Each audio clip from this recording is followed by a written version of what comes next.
Imagine for a moment that somewhere in the middle of Texas there was a large foreign military base, say Chinese or Russian.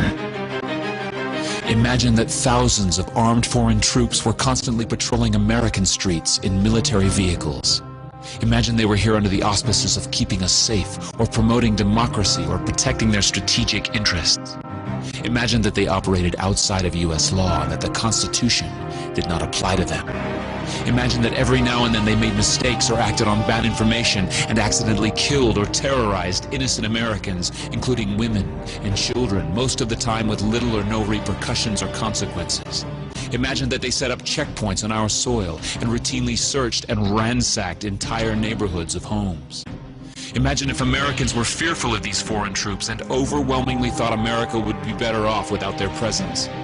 Imagine if some Americans were so angry about them being in Texas that they actually joined together to fight them off in defense of our soil and sovereignty because leadership in government refused or were unable to do so. Imagine that those Americans were labeled terrorists or insurgents for their defensive actions and routinely killed or captured or tortured by the foreign troops on our land.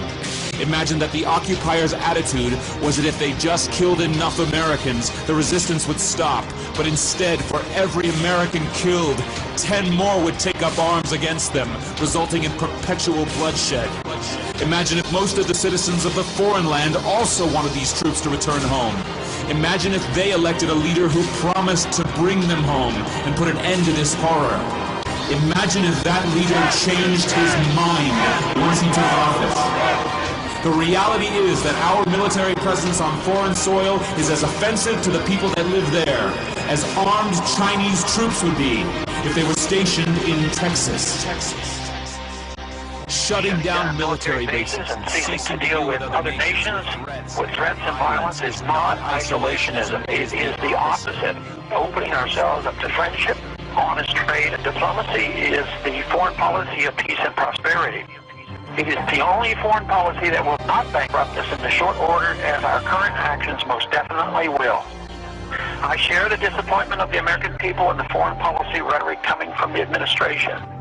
The sad thing is, our foreign policy will change eventually, as Rome's did, when all budgetary and monetary tricks to fund it are exhausted.